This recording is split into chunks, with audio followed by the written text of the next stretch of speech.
and the golden voice of Neil Rule. Sit back and relax. It's time for your daily dose of Big D energy.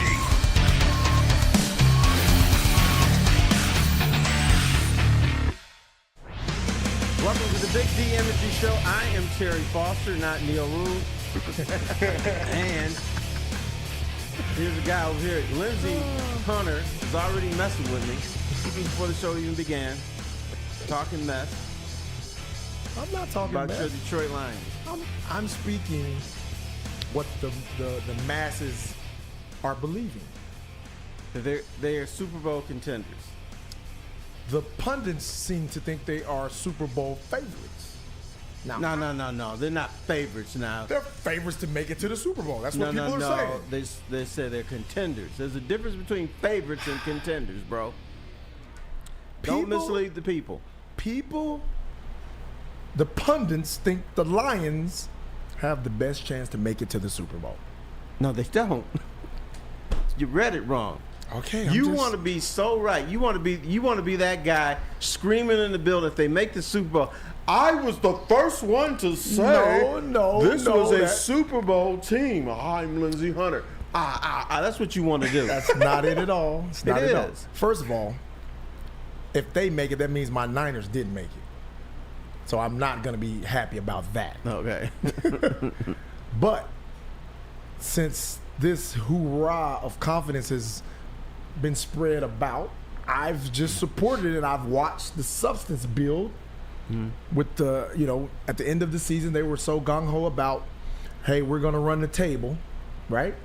That's what everybody was saying. Right, Spinmo? Yeah. Didn't quite run the table, but they finished really strong. They walked the table. A very fine 9-8 record. Yeah. Right. So they finished strong, and everybody was like, hey, this team, if they play this way, they can beat anybody. Now they've added some really good pieces on paper. And just looking at that and listening to the talking heads, the professionals, they seem to think the Lions are the team to beat.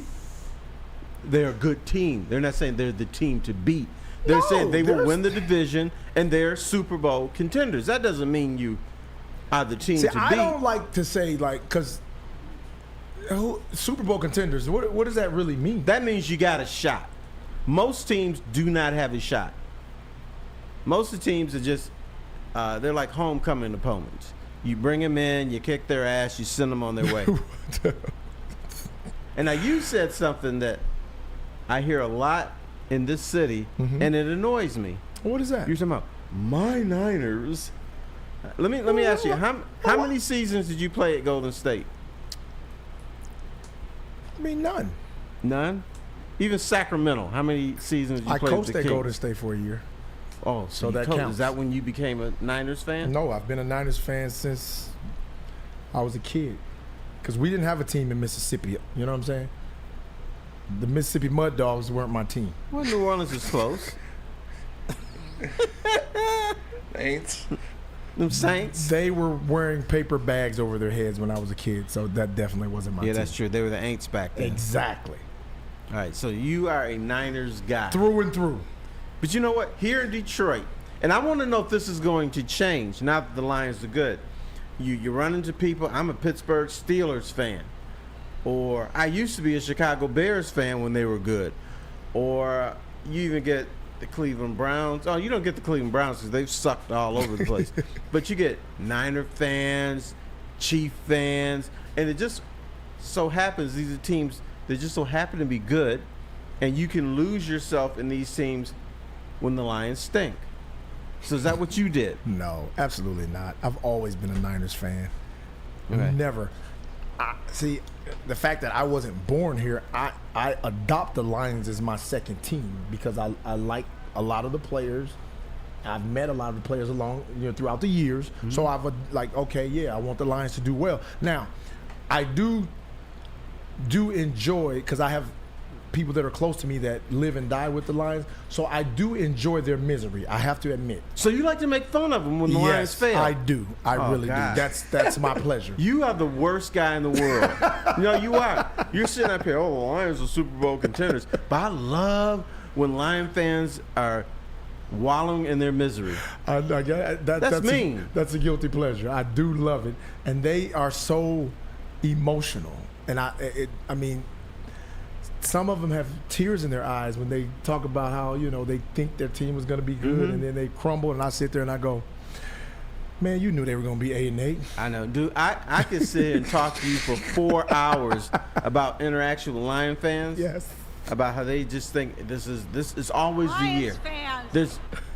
Most people don't think that, but you run into that pocket. And I was telling the story last year. This guy told me from the car wash, the Lions are going to be really good. I'm like, how good? He said 15 plus. You always run into some beakman that says the Lions are going to win 14, 15, 16 games. And then when it doesn't happen, then like, damn, what happened? Nothing happened. They were never that good. You were the fool that believed it. No, but this year, they legitimately have a shot to win 13 games. That won 11, but they got a shot. 11. I think they win 13. I'm giving them 13. 13 and a Super Bowl. People are. Lindsey's a sick man, a Lion. I'm not a Lion hater, people. No. He's not I want a the hater. team to do well. I just bask in the glory of the misery of fans when they're let down. That's not a hater. That is a hater. That sounds like That's a hater. exactly a hater. If you look up hater in the dictionary, it would say an asshole who bask in the glory of Lion fans being miserable. That's a hater. But no, because I not only do I do that with the Lions fans, I do that with the Cowboy fans. Okay. We do that here too. But that's being a hater. And the Saints fans. Hater. I guess you can call me a hater. Yeah, when you like, guess so. Man, this guy's having a rough day. I'm having a blast watching this. That's a hater, bro. It's my pleasure, though. I love it. You know what? You go home. I don't know if I want to talk to you for the rest of the day, man. That's cruel. And the worst fan, my boy D. Davis, he doesn't answer the phone when things go left. Like you call him, he's on the phone. The Lions are doing well. You see him. I'm like, yeah. As soon as things go left, he don't answer. Don't pick up my calls. Don't answer my texts. Because he knows you're gonna gloat. Bruh. He would pick up the text if you weren't so mean to him. But that's part of sports. Like when my team sucks, I just sit there and I go, yeah, you got me. Hey, next time. Yeah. But you can't dog Lion fans and then pretend that you're rooting for the Lions. No, I'm truly rooting for the team. Mm-hmm. I want the team to do well. Because you don't like fans. Just in case they don't, I'm going to enjoy the misery of the fans when the letdown happens to them. That's not a bad thing. That's really cruel, man. Really. Spitmo, is that a bad thing? Yeah, that's haters. That's hater behavior. So what do you call? So Flannel, born in Michigan. Mm-hmm. I don't know if he ever was a Lions fan. And maybe he wasn't. But let's let him speak for himself. But we have to find out because he's a Kansas City Chiefs fan since they got this specific quarterback. And that quarterback hasn't been playing there forever. So my question is, what kind of fan is he? It's picking a second team and a second player. I'm a Lions fan through and through, but doesn't everybody have a player that they root for outside of their own team? Is that really that crazy? I mean, Spenny, yours was Carmelo Anthony, but you would never root for his teams against the Pistons. No, I would not. That's kind of how Can I defend Flannel Sam? In this town, because the Lions have been so pathetic, have been so abysmal, that most people have a second team. People have a second NFL team. His is the Kansas City Chiefs. I know there is a bar on Telegraph. Every Sunday, people are in there rooting for the Pittsburgh Steelers. They have Chicago Bear bars here, Steeler bars. How can you root for? A rival. Because you're sick of the bullshit. That's why. That's why you can root for another team. Dude, if they were a real organization, if they were, let's try hard and let's work hard for the fans, I can understand people saying, you can't root for another team. But this organization has just done awful things. It's almost as if they say, you know what, screw these fans. We just want to be bad to stick it up their asses. That's why people were upset with the Lions. Now, that might change because now for the first time ever, and I've said this a million times in the last year, the Lions are a real organization. First time ever.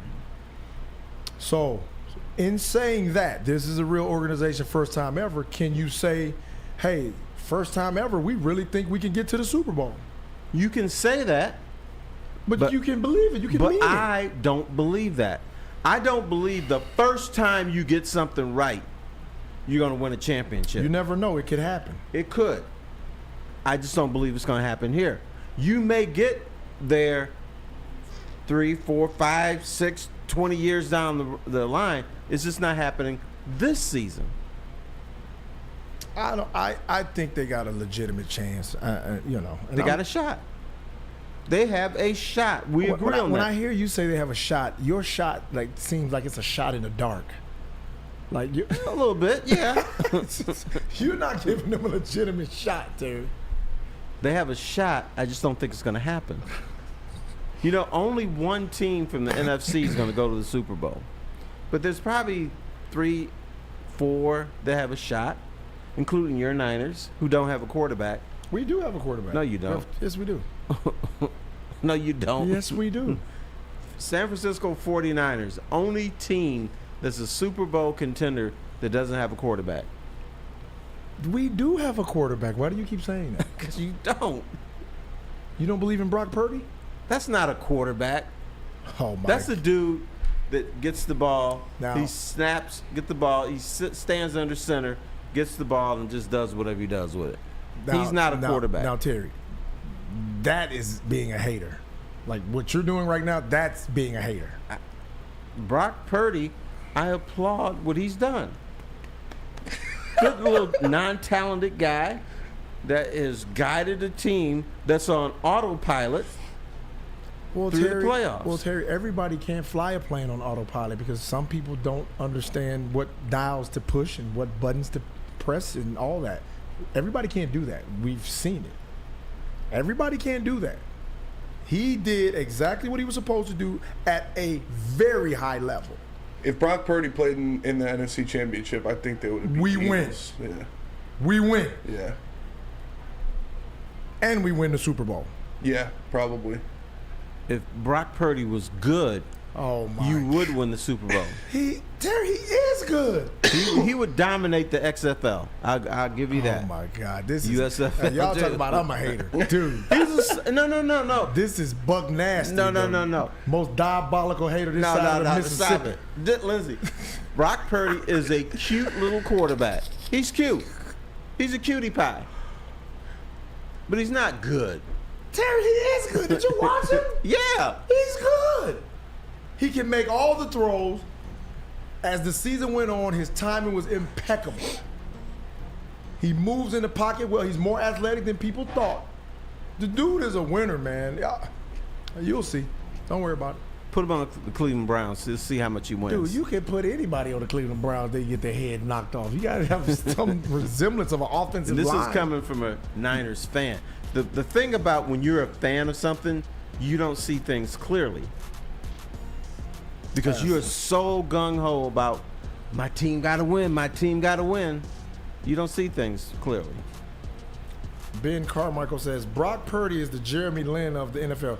Get the hell out of here. You're on shrooms, How many Carmichael. How many games did Jeremy Lin last? It was like a half a season, and then he was It was done. like a half a season, and then he This was dude kind is of not washed. no damn Jeremy Lin. Cut it out. You know what? He is. He's not. He's gonna. not. He'll probably do well this season a little bit. Then Next year, the year after, we'll never hear from him again. Dude, he's going to sign a multi-year deal. And I'm going to say, Lindsey, what was the Niners quarterback again? You guys like, geez, I don't know. It was Brock Purdy, right? So, oh, yeah, that dude. What's he doing now? In Purdy, we trust. Yeah, if you want to have it your way at Burger King in about 3 years. Flannel, where can you have it your way with the haircut game? Or he could be frying up them delicious onion rings at Big Boy. There we go. Damn. That's what he might be doing. Too far, Terry. But anyway, you know what is not too far? Going to Lady Jane's for a haircut, of course, because you all can walk in. I can walk in. I did walk in not that long ago. They had me looking as good as always. And you can walk into any Lady Jane's for an award-winning haircut experience and automatically enter for your chance to win not one, but 2 vehicles of your choice, courtesy of Les Stanford Buick GMC of Ferndale. That's right, 2 cars, 1 for you and 1 for your wife, girlfriend, or best bud. Lady Jane's open 7 days a week. Walk in anytime. It's wicked awesome. Love Woodward Sports? Love wearing clothes? Then you should be wearing Woodward Sports clothes. Check out our full line of merch at woodwardsports.com. Just click on shop. We have all your favorite designs, like Dan Campbell kneecaps, Woodward golf, and of course, our own logoed out merchandise. Men, women, infants, kids, all love Woodward Sports. Impress your friends. Impress your boss. Impress your dog. Buy Woodward Sports merch today.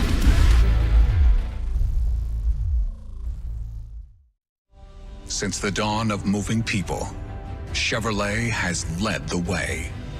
The world of transportation is changing. At Feldman Chevrolet, we are leading the charge forward. With every electric vehicle, every mile traveled, one Feldman at a time. The company that puts more Chevys on Michigan roads is now the #1 name for Chevy electric vehicles. We aren't quite sure if they consume more beer or sports. Either way, the heavyweights are here. Live on Woodward Sports, daily 5 to 7 p.m. Welcome back to Big D Energy. I'm Terry Foster, along with Lindsey Hunter, who just decided to join us today.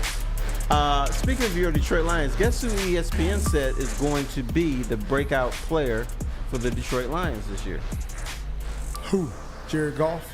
No, he can't be the breakout player because he's starting and he had a good season last year. He had an okay season. They were 9-8. Let's not get carried away. How about Jameson Williams, a guy that people here in this town hate?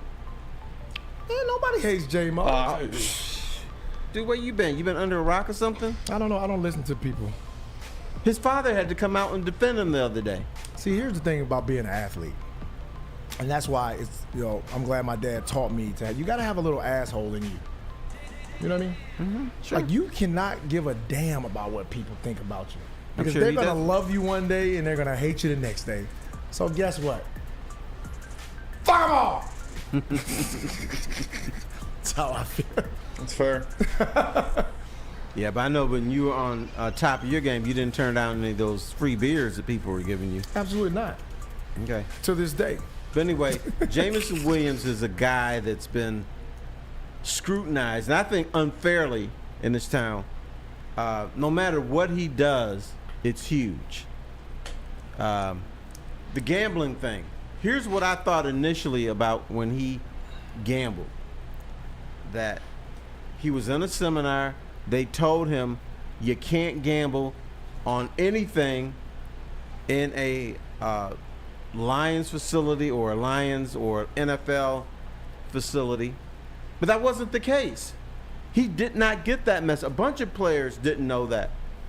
The NFL screwed up by not crossing their T's and dotting their I's. Usually the NFL is really good about having meetings, telling what you can and cannot do, sitting you down. I mean, they explain it to you like you're a 3-year-old. Here's what you can't do, little boy. You can't, you can't gamble. They'll tell you can't gamble on NFL games. Everybody knows that. He didn't do that. He didn't gamble on NFL games. He picked up his phone in a hotel room, made a bet, and he probably didn't think, oh, you know what? This is NFL property while I'm here. Because the Lions were on a road trip. Now, if he had picked up the same phone made the same bet when he was visiting the Caribbean, it would have been okay. So, question: the fact that it was a team function Hotel. or team hotel, Right. What if he would have went to a restaurant and made the bet? He would have been good. That's crock of shit. So stupid. Come on, man. He would That's- have been good. Unless the Lions were having a team dinner there, then it would have been bad. But if he would have gone by himself, right. maybe with one or two other teammates, Right. picked up his phone, he would have been okay. Right. Then there was the thing with Jared Goff where he liked a tweet. See that I am so aggravated with today's society, which you're a big part of, I'm not a part that of that. if you like a tweet, I'm off the then grid. that gets you in trouble. He liked to tweet about Lamar Jackson, possibly coming to Detroit. And it was disrespect to Jared Goff, and people got bent out of shape over that. I just think the things that he's being nailed for, it's kind of ridiculous. Well, And he got injured. That's not his fault. He's in the national championship game. Excuse me.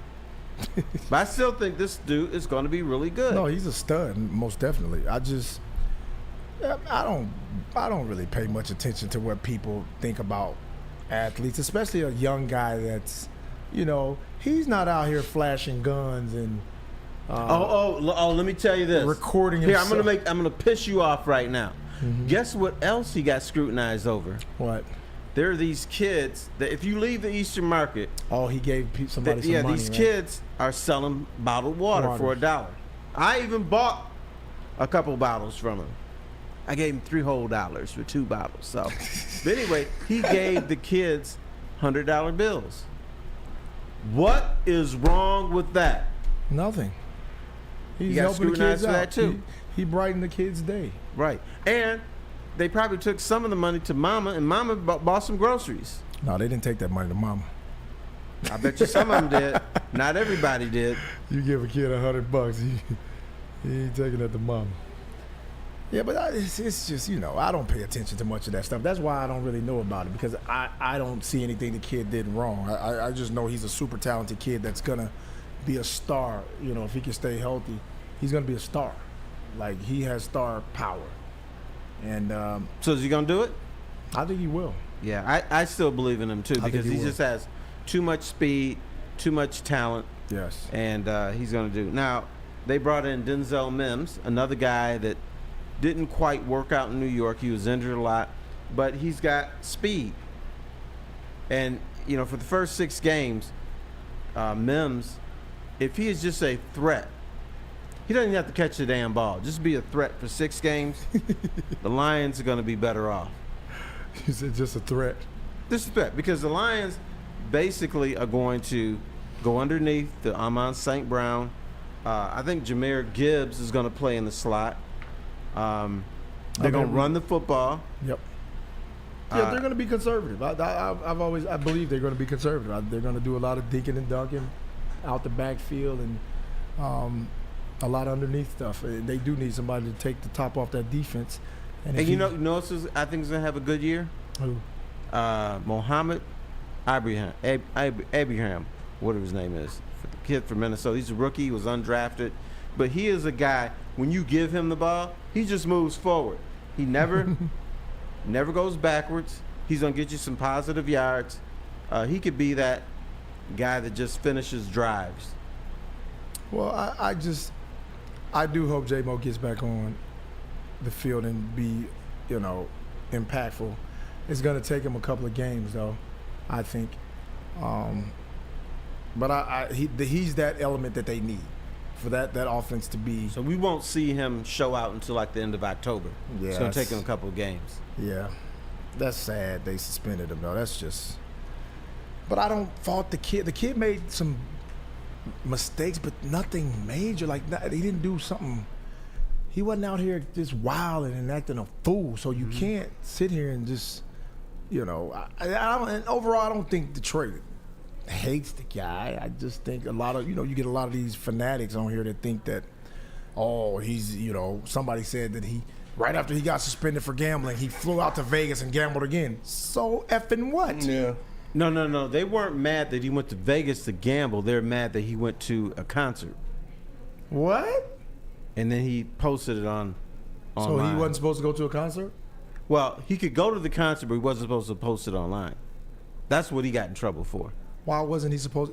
Was there a Hey, law? bro, don't ask me. I'm just telling saying, you. help me out, guys. Is there a law saying he wasn't supposed to post something from the concert? It's not a law that he broke, but it's just that he doesn't give a damn about being suspended. He doesn't give a damn about the team. He doesn't give a damn about Detroit. That's how that morphs opinion into. of the public. Right. Which you have to ignore sometimes. Well, most of the time. That's not a big deal. Unless I say it. That's not a big deal. Then He'll it's be gospel. fine. The guy's not out here flashing guns and, taking guns in strip clubs and that type As far of as we foolishness. know. I honestly think what pissed people off the most was the Lamar Jackson tweets. I think that's why people don't like him the most. It's because he liked to tweet about Lamar Jackson. Everybody. I've never seen people be more attached to a player than how some people are to Jared Goff. It blows my mind. And the funny thing is people attack J-Mo for the Lamar Jackson tweet, and many of these people don't like Jared Goff.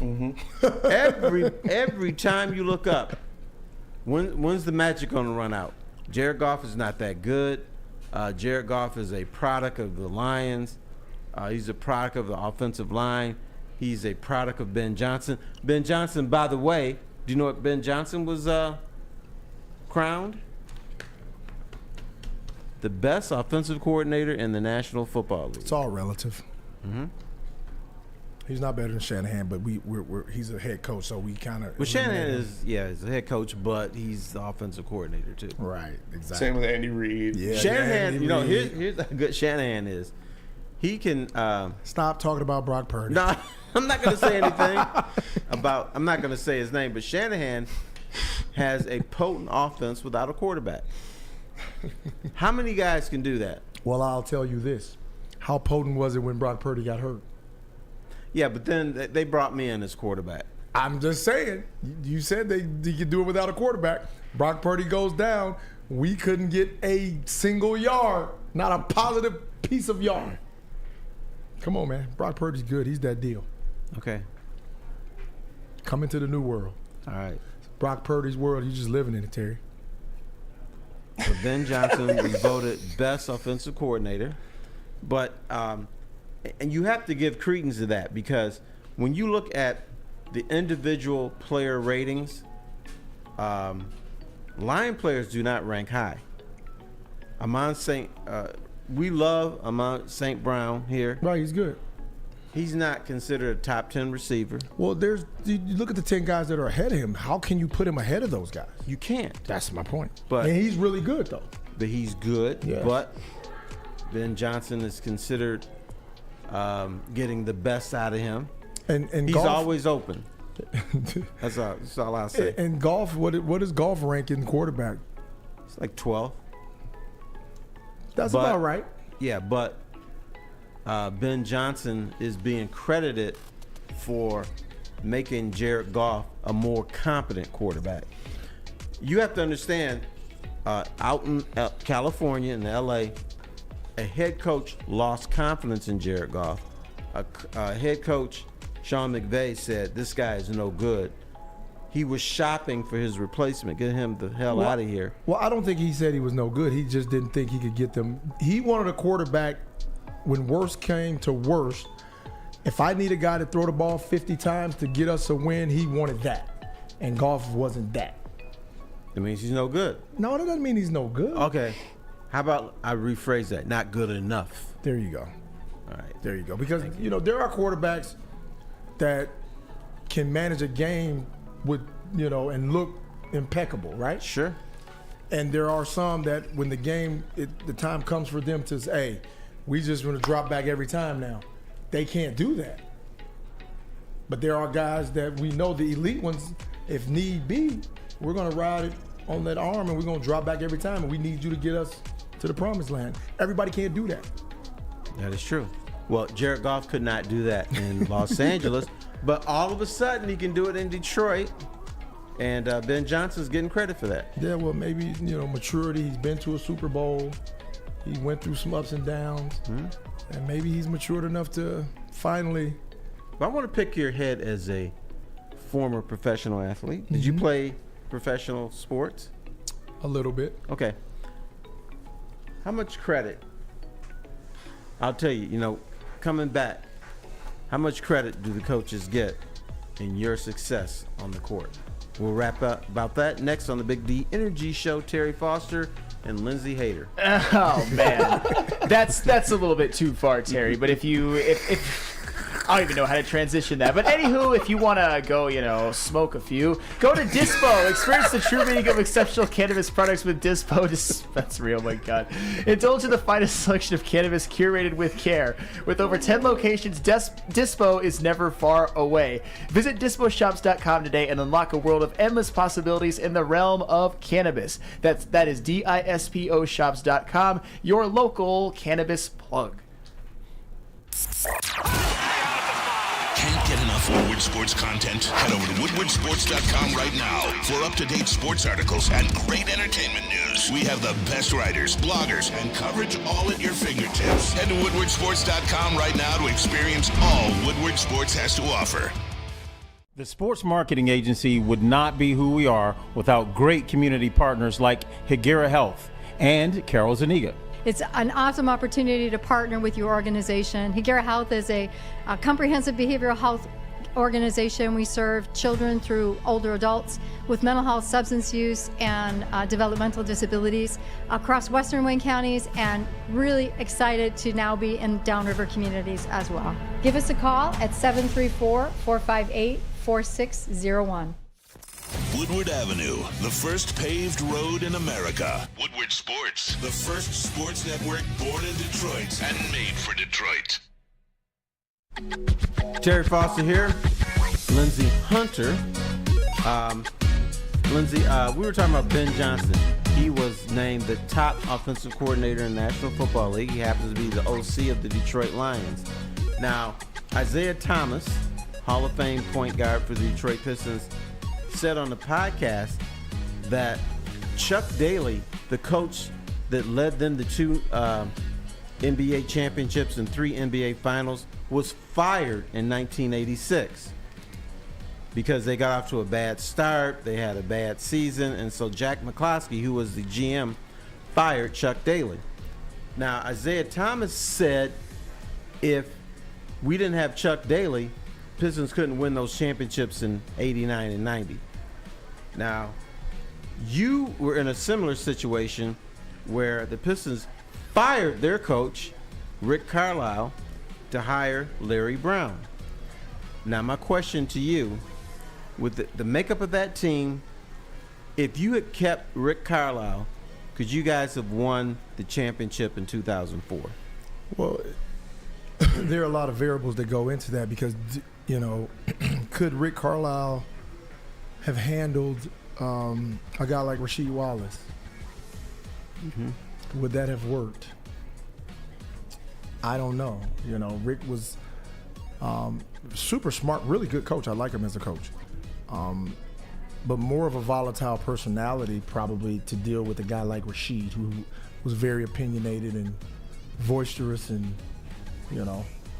and then just a team full of guys like that. So I think a coach plays a big part in team success because you have to know how to deal with the guys. You have to know how to the pulse of the team. You have to know who to say what to when. And Larry Brown was excellent at that. Here's the other thing Larry Brown did, and I'm not sure if Rick Carlisle could do this. Everybody forgets this. Chauncey Billups was a wild card. He was a wild buck. He wasn't established as a player. When he came here, Larry Brown got the best out of Chauncey, and it was volatile at times, but he turned him into a playwright guard. He turned him into a guy that, forget my stats, my job here is to make everybody else here better. I'm the leader of this team on the floor. Could Rick Carlisle, and I think that was a very key piece in you winning the championship in 04. Could Rick Carlisle have done that with Chauncey? And I'm going to guess no. Because Larry Brown was an old point guard. Larry Brown loves to work with point guards. I'm not sure if Rick Carlisle could have done that. Well, that's a good question, but I still think Rick would have been fine with Chauncey. I just think he would have had problems with the other guy. I think Sheed and all those guys would have been the biggest issue. I think because Chauncey was such a politician, he's going to do what he has to do. He's going to say the right things. He's going to, push comes to shove. If you tell him to do the right thing on the court, he's going to do it. Now, he's going to pull up. He's going to shoot that transition three, come hell or high water. He's going to shoot that transition three at any time. So that's a non-negotiable. And Larry Brown lost his mind over that. I know, but Chauncey bitched about it. How did that not turn into a volatile situation? Because Larry knew to get something, I have to give something. And I know he's going to shoot that damn pull-up three in transition. I don't like the shit, but he makes it, so I got to live with it. I'm going to still bitch about it, but I'm going to let him do it because we win. Now, Rasheed Wallace's complicated personality, what did Larry Brown do to get Rasheed to do what he wanted to do, but let Rasheed be Rasheed? Well, I think the biggest thing Rasheed respected about Larry Brown is everybody got their turn to get cussed out. Like, we all got that day that, it's your day today.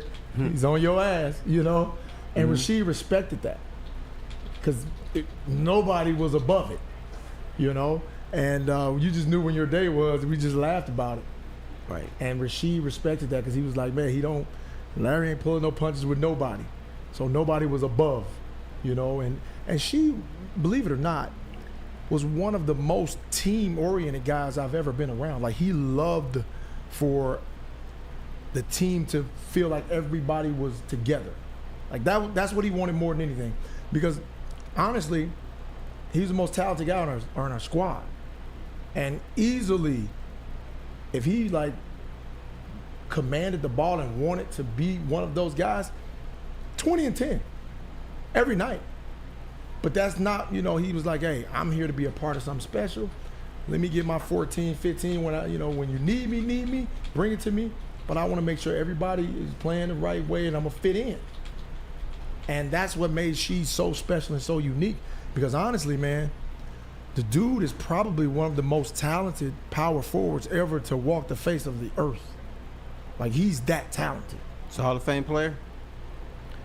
He's a Hall of Fame player. I don't know if he'll get in the Hall of Fame. I think he should be. I don't know. I would have to look at his numbers. I think what you're going to run into is really talented guy in Portland put up big numbers, but then he realized, and Mark Aguirre did this too, if I'm coming to the Pistons and the goal is to win a championship, I got to give something up. Yes. So my numbers aren't going to look right as spectacular as they could if I was playing with the Knicks. Yeah, but that dude, man, I haven't seen many guys as talented as that. That dude can do everything on the court. On both ends, defensively, offensively, do it all. Do it all. He could. He should be in the Hall of Fame with some of the other names that'll be in there. All right. Now, let's get back to Ben Johnson, Lions offensive coordinator. One of the biggest fears for Lion fans is if he leaves. Now, Jared Goff is the benefactor of Ben Johnson being a great offensive coordinator. Does this whole thing disappear after this season? Well, that'll be the elephant in the room. Is it all Ben or is it a mixture of both? Is it? I'm always to believe it's a mixture of both. It is, but I refuse to believe that when Ben Johnson leaves, all of a sudden Jared Goff is going to turn into crap. Because usually what happens he may denigrate a little bit, but what happens is other coaches are looking at what Ben Johnson is doing, right? And so they are gathering information, and they will be able to present it to Jared Goff in a certain way, maybe not the best way, Right. but there's not going to be a total drop off, at least not immediately. It may take 3 or 4 years for Goff to be total crap without him, but they'll still be able to get something out of him this year, next year. I'm curious. Do the majority of fans think that Goff can get the Lions to the Super Bowl? Do they feel that way? The majority? Yeah. Do the majority feel I'm that going to way? say no. I know Spinmo doesn't. Yeah, because Spinmo won't put any money on that. No, I will not. And he's smart not to. Spinmo needs some new shoes. Flannel, what do you think? I would probably lean towards no, but at the same time, if the Lions build up a roster around Jared Goff and a coaching staff, I don't think you can necessarily say that he can't. Anybody can get a team to a Super Bowl. I mean, we've seen it with guys like Trent Dilfer and Brad Johnson, albeit with 2 of the greatest defenses ever. But the point is, as long as you have the roster around you and have a quarterback that doesn't mess it up and an offensive coach, it's possible, but I wouldn't hitch my wagon to it long term necessarily yet. Hey, Brad Johnson was all right. Don't put him in the Trent Dilfer boat. That's actually fair. Trent Dilfer's a certified bum, though. He's a scrub. And that's right. Trent Dilfer can win a Super Bowl. Well, it's different. So can different Brock eras. Different eras. Trent Dilfer is throwing the ball, maybe 20 times a game. Having his Maybe. defense Yeah, but outscores the defense was offense. Yeah, like, the the defense was giving up 6 points Yeah, a game. one of the best defenses of all time. Right. All right. So if the Lions, this can't happen. If the Lions would have played in an NFC Championship game, Lions are playing the Niners in the NFC Championship game. Who do you want to see win that game? Are you shitting me? I'm asking the question. I have a 49ers helmet. Oh wow, you don't have a Lions helmet? No. You like one of the little mini helmets? I probably got a mini helmet, but I got a 49ers bona fide team issued helmet. What if I can get somebody, Aiden Hutchinson, to sign your little mini helmet? Would that? I'd love it. Would that change your mind about? No. Okay. I'm gonna be like, man, I'm glad you guys made it here. Now, mosey on back home. Now, if the Niners win the Super Bowl, you gonna go to the parade? I might go to the Super Bowl. Damn, the parade. I might be at the game. That'd be dope. Well, we know you're gonna be at the game, but what about the celebration? Probably. Okay. I was at the Rams parade. Dude, so when the Lions played the Niners one year. I think that was the year T.O. was there. So my buddy worked for the 49ers, so they made me an official player. Like I had everything. I was supposed to go down on the sideline and just be with the Niners and all that. So my agent called and was like, yo, what you doing? I was like, what? Going to the game. He's like, bro, can't do that. Why not? It's like, you're a Detroiter, dude. You can't go down there and be in the damn Niners all in the huddle and shit. You can't do that. So I was like, yeah, I backed out. Wow. You know who she liked? Chiefs. Yeah, Yeah, dude, he always wore that Chiefs jersey. Even though he's from Philly. I don't know how that happened. he's a bandwagon. That's what I say. Yeah. We argue about. He calls me when we play and just has his damn helmet on and leaves me a damn long message screaming on the phone. Dude's nuts, man. Dude was driving a car with that damn helmet on. When the Chiefs are winning, he got that helmet on in the car.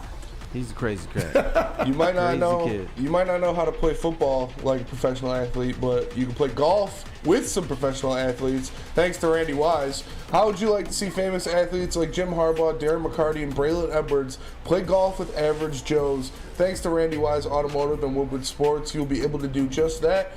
It's the Randy Wise Celebrity Golf Tour. Make the wise choice and pay attention to Woodward Sports, as we'll be giving away information on the Randy Wise Golf Tour, and you can even check out the episodes being dropped weekly. Randy Wise Golf Tour, make sure you check it out.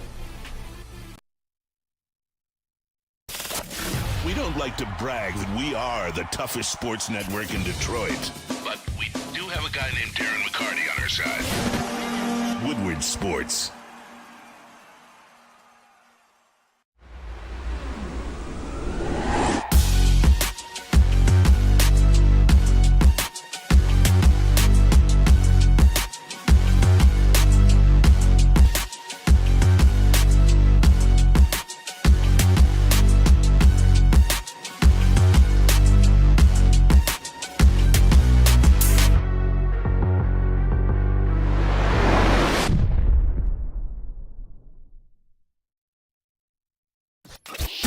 ton of fun, a ton of sports, and a ton of man meat. Welcome to the Woodward Heavyweights, live daily 5 to 7 p.m. on Woodward Sports. You got anything up this weekend, young Lindsey? Nah, it's not a big sports weekend, so I'm gonna relax. I might go fishing. You know it's at Comerica Park this weekend? What? Negro League weekend. Is it? That's why I'm wearing this Kansas City jersey. Kansas City Monarchs. Interesting. So I'm going to go down there, maybe get a shirt or two, hat. But if you go Saturday, you get a Turkey Stearns Detroit Stars jersey. Oh, interesting. I go. Won't be there. I've been there the last 3 years with my son. He's not going this year. So I either have to go by myself or just not go. That's interesting. I got my team. We got AAU games this weekend, so I'm gonna be there losing my voice again, screaming at the kids. Okay. Screaming at little Johnny Epps. Coaching or Johnny, get back on defense. Now you coaching or you just the booster? I'm everything. I'm coaching, booster. I got all hats, so I'm gonna be there yelling. Where's this? Is this a tournament? Yeah, it's a tournament, man. Where is it? Where is the tournament? It's at Hype. You know where that gym is? Is that the one on the west side of Detroit? Yes. Yeah, I've been there. Yep. You know who I saw? Antoine Jobert had a team there. Yeah, he had a program. I don't know if he still has his program or not. But I think it's. Play. I'm gonna give these guys some pub. The Grizzlies AAU program, they're throwing the tournament. So hey guys, I'm giving you pub, so I'm not gonna pay this weekend, okay? Yeah, that's the way it works. Yeah, but I'll be down there, man, yelling at the kids and. Where's the most jacked up place that you've been for AAU tournament? Because they play in some awful places. Dude. Matter of fact, these same guys, the Grizzlies, had a tournament at a church on Telegraph. And I give them shit because they're always late with everything. Like, tournament's supposed to start at 9. These fuckers get there at 9:30. The rims aren't down, the lights aren't on, so I give them shit. But they had it in a little church, man, and it was awful. The courts overlapped. We had horrible officiating. And overall, it was just a shitty weekend. And I blame them. So I take you didn't win the tournament? No. No, but we got some, like, look. I'm not a big guy into, like, boosting up kids in the summertime. Like, I don't give a damn if you win or not. Like, I'm big into developing kids. Like, get better. That's what it's about. Who cares if you win us? Nobody's going to remember the 13U, Lindsey Hunter's 13U team winning a summer championship. But if my kids develop, which is what I really focus on, and they get better, because we got some studs, man. We got some, our 13U team, and all of our teams, we have some studs that are going to be good future basketball players. And that's more exciting for me than anything else. Yeah, I feel you on winning the trophies and ribbons and stuff, because when my kids were in soccer, it was like when they won a tournament, it's like we were so happy, like, hey, congratulations, here's your little trophy, and bam, this was a big thing. I was in the basement the other day, went to the storage unit, and there was this big bucket. All the trophies are in this bucket. Right. That shows you how important they were. Man, it meant so much to get them, but now I don't even know where they got dust on them and probably mouse droppings. Who knows what's on these stupid things? No, but it's I enjoy it, man. I enjoy developing the talent. I enjoy watching the kids grow. And we got some fascinating young kids that are gonna be some studs in the future, man. We got some names that you should probably remember. Okay. You know, I'm sure I'll get a list. Yes, you will. I'll get a roster. You know what I miss most about youth sports? Mm-hmm. Getting drunk with the parents after the games. We used to have the best time. We would go and have dinner with everybody, and then you give the waitress your order, and then put a number on there because that's the number of your child. And then afterwards, man, we just go have some beers, bourbon. Yep. We had a good old time. And the thing I'm really like the most I'm pleased about is we have some great families in our program.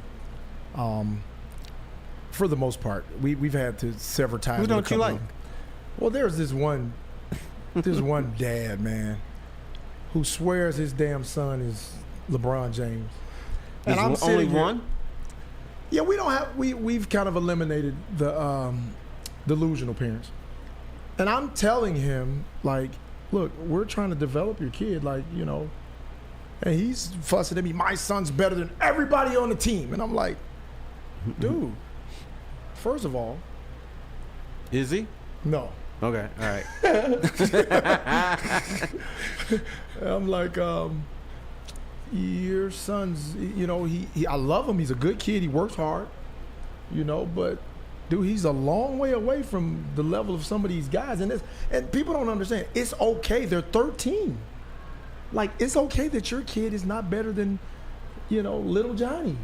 You know, it's okay right now because they're going to grow. They're going to, you know, everything happens from 13 to 17. Kids changed tremendously. We got one kid, little Ernie Bakos. Ernie's foot just grew from 11 to 13 in like 2 months. So he went from being a stud to now he can't walk. Oh, wow. You got club foot. So, but we know Ernie's going to be a player, you know. His But you dad, got to get used to them big-ass feet. but he's going to grow. His dad's 6'8". You know, he's 13. Yeah, we have a bunch of kids like that you watch him and you go, you know, his mom is looking at him like, what's wrong? I said, you know, he's growing. He's like a deer that's like born and they're staggering all over the place, but he's going to be fine. But parents have to allow their kids to grow, man. It just doesn't happen overnight. And just because your kid's not good right now doesn't mean he's not going to be good. But you can't sit here and fuss at me telling me your son's something that he's not when I'm looking at him. And I'm telling you, he's not right now. Now, I'm not telling you he can't be. I'll never kill a kid's dream because Miss Cook, my 8th grade biology teacher who told me I wasn't going to be a pro, I still remember her to this day. And I give her shit. You know what I'm saying? So Well, I had Miss Chapman in high school who said I wasn't going to be a sports writer. See? So And I thought of her every day. So yes, I am. Watch. and So, well, you know, you're not disciplined enough. I said, well, I'm 16. right. Miss Cook told me, stand up. You're too small. Lady, I was at 12. So, I'll never kill a kid's dream, but some of these damn parents, you know, back up. Like, let the kid breathe. Let him, you know. Like if my son played baseball and I took him to get baseball training, do you think I would be up there trying to tell the damn baseball trainer what to do? I don't know a damn thing about baseball. I'm going to leave him to his job. Right? Sure. Well, I have to tell some of the parents, you know, I don't know everything about basketball, but I damn sure know a lot, probably more than you do. So let me work with the kid, and if you trust me with your kid, let me work with him, and we'll get him where he needs to be. If not, take him home and take him in the backyard and do what you do. Right. Or you can be like Ermanni Bates, dad, form your own team. Well, you have to be Ermanni Bates good. Right. But you also had to get some talent to play with him. Right. Right. All right, buddy. Well, I was mentioning drinking. Always a good segue. No, the legislature has passed a law where Michigan State, Central, Oakland, everybody can sell beer, wine, and booze, football, basketball games, and hockey games. Why did it take so long? Yeah. Why? Because this is Michigan. It's Michigan. They're always late with everything. Like, that's a no-brainer. It is. Well, I say, oh, you know, the kids are coming and get drunk and everything. The adults are going to be doing most of the drinking. Right. Right. And the thing about people always say, well, the kids are going to do what kids do. You can't stop these damn kids from drinking. You can't. They were drinking when it wasn't allowed in there. So what the hell? So you might as well make money off of it. They do what the government did with marijuana. I took my kid when he was 17 years old to a Tiger game, and we had to split up for a minute. So then we reconvened, and he said, "Hi, Dad." This dude had a Leinenkugel in his hand. I said, "First of all, how did you get that?" He said, "I just paid for it." I said, "Dude, you're not 21." And then he showed me his stupid license that he got from I don't know where he got it, but it was from the state of Maryland. He had a state of Maryland license, and it said he was 21. So that's how you get. And my second thing is 17. How do you know what Leinenkugel is? Dude, he pulled a National Lampoon's Vacation, got the fake license from there. Yeah, I guess so. But I'm all in favor of this because at least Michigan State, and I don't know if Michigan did this, but it was like an elitist thing. If you were a donor or a booster or you had suites, you could go to a game and drink. You could have whatever you want. And the thing they said, well, the suites are technically not on the football field property.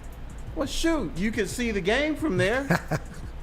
So you're like 6 inches off the property, so that's the excuse. Hey. To me, that's like, okay, we're gonna let the people who, support us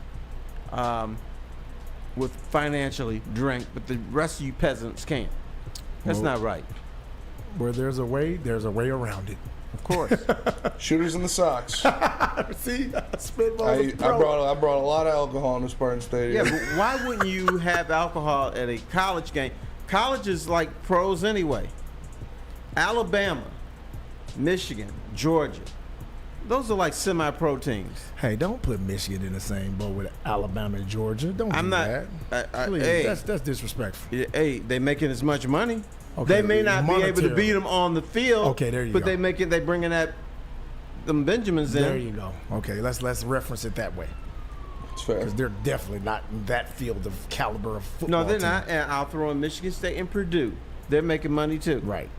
Monetarily wise. You agree, Flannel? For It's now, got to. For now, what? for now, Michigan, when they win the national championship this year, they're going to be. Is it really that? Flannel. What? Listen to me. Listen to me. Michigan will never win a national championship in football. Booyah! Well, then what are we even doing then? Huh? Should we just not show up at this point? No. You go there, you get paid, you get your ass kicked, and then you go back next year and win your 12 games. Oh, I and cannot do it again. wait. I cannot wait till the end of this season when I can come back and just gloat on every single one of you. It's going to be glorious. This is a different team than of years past. More Is it? talented, more coming back. Yes. Whoa. You know what? We're scared I now. hear that every year. Oh, this is different this time. This is not the Michigan of old. Hey. Well, hey, here's what I heard. Can't lose to TCU. Oh boy. Can't lose to them slugs. That's your trump card for now because that was bad. I'll admit that was bad. That was one of the worst days of my life. I came here the next day and did a show with you, Spenny. That was fun times. It was. I had to just take all the music. It was horrible. I didn't even gloat that much. You didn't. You were very respectful. Yeah, because I couldn't say shit. Michigan State was terrible last year. But what's not terrible is Strawberry Fest at Big Boy. Strawberry Fest is back at Big Boy. Try the classic breakfast items like some strawberry hotcakes or mouth-watering red velvet waffle. If you're not feeling breakfast, try the strawberry bacon chicken wrap or cool off with the refreshing summer splash salad. And don't forget to grab dessert, including the berry delicious classic strawberry pie, deep fried vanilla Oreos, and more at Strawberry Fest at Big Boy.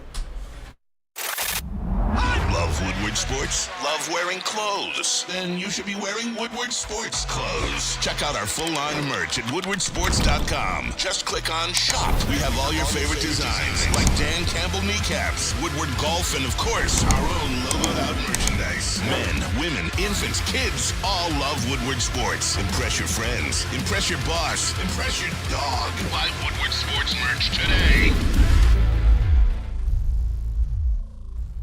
into any Lady Jane's Haircuts for Men for an award-winning haircut experience and automatically enter for your chance to win not one, but 2 vehicles of your choice, courtesy of Les Stanford Buick GMC of Ferndale. That's right, 2 cars, one for you, one for your wife, your girlfriend, or your best bud. Lady Jane's Haircuts for Men, open 7 days a week. Walk in anytime, sign in, sit down, watch your favorite team play, and before you know it, your hair will be game ready. Let one of our talented, award-winning stylists make you look handsome and clean. Lady Jane's Haircuts for Men. It's wicked awesome.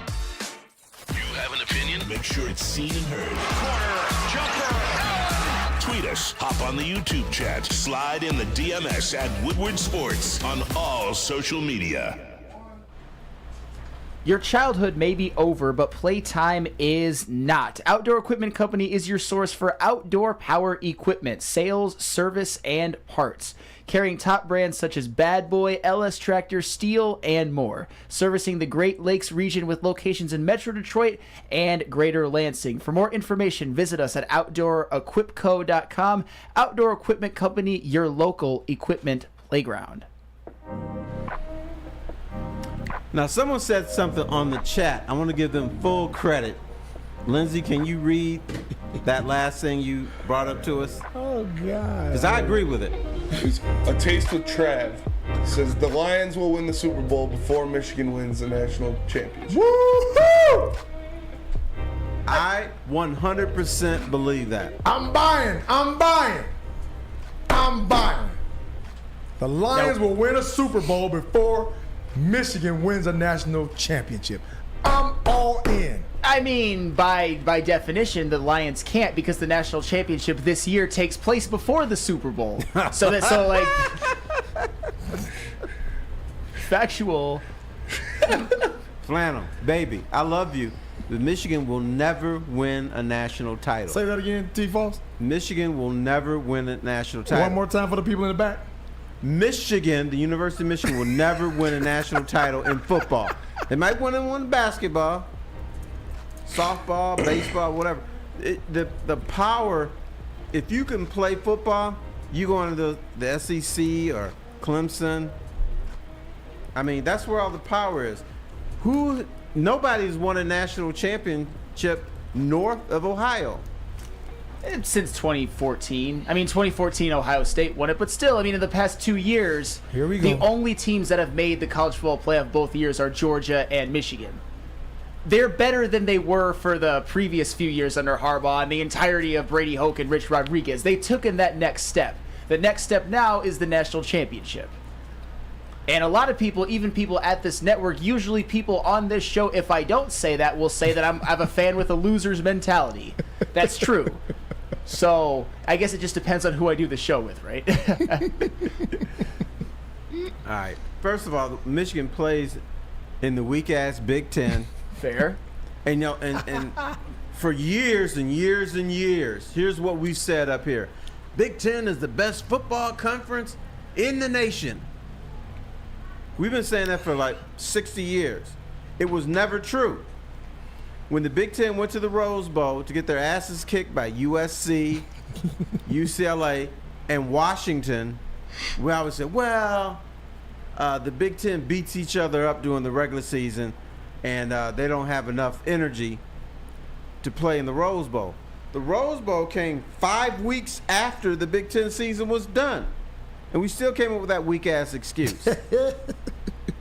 Then we said, but it's a home game for the Pac-10.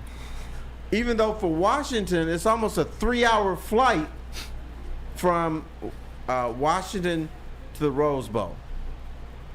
We always come up with excuses for the Big Ten. Michigan it's a weak-ass conference. No, I mean, Michigan historically has struggled mightily in Rose Bowl, specifically Bo Schembechler, 2-8. But what about in that 97 season, that 98 Rose Bowl? Ryan Leaf and all them, they didn't want any of Michigan. They didn't want any of Charles Woodson and the folk.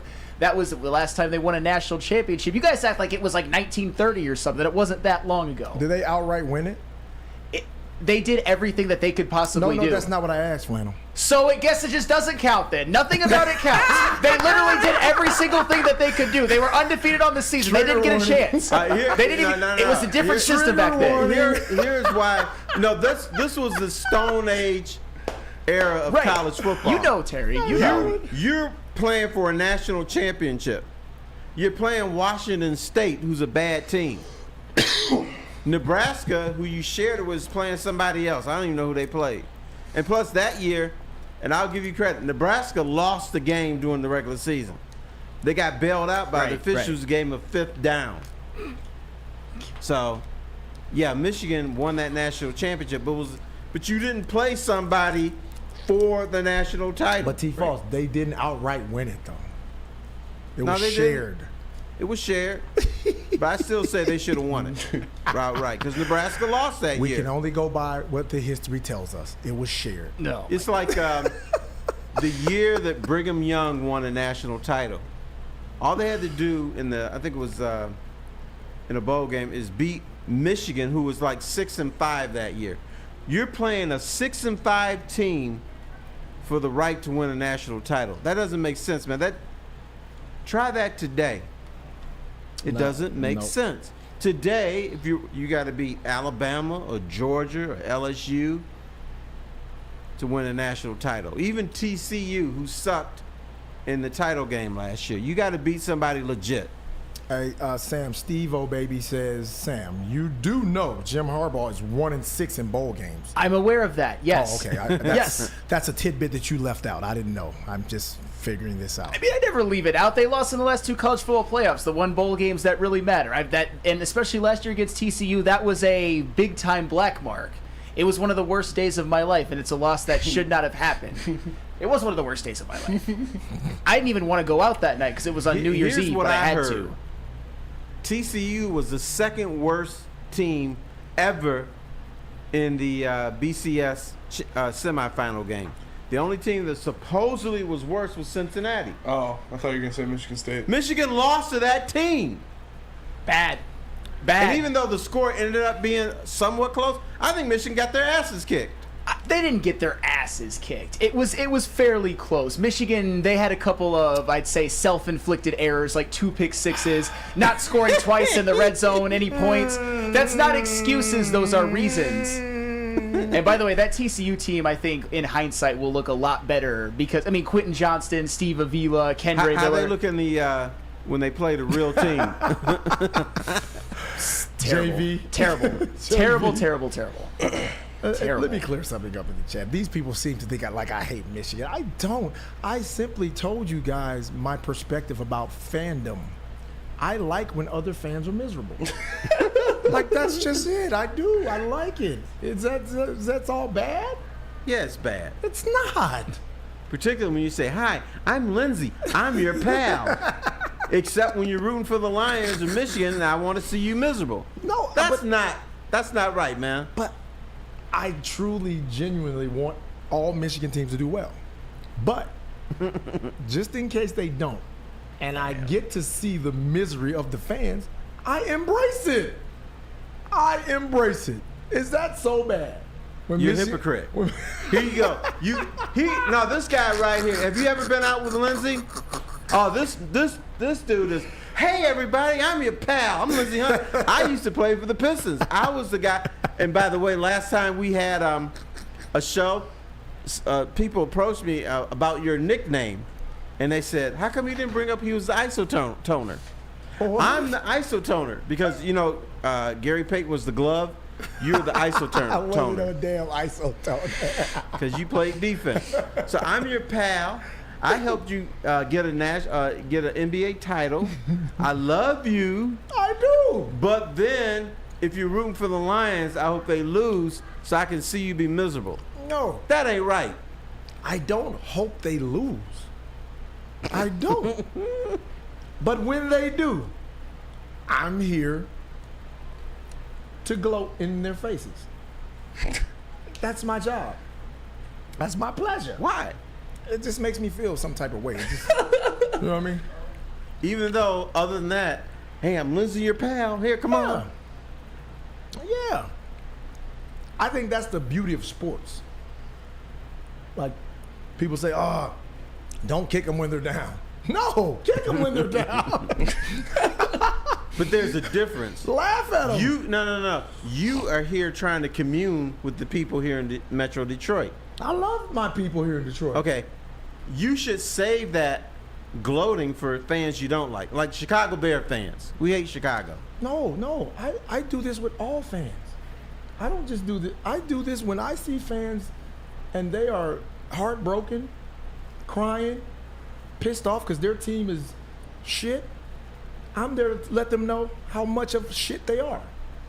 You should That's be my ashamed job. of yourself. No, it's fun. You should. Because I get the same thing. When my team loses, see, I pick the phone up. I'm not one of those guys that run from, or I don't come to work when my team loses. I don't do that.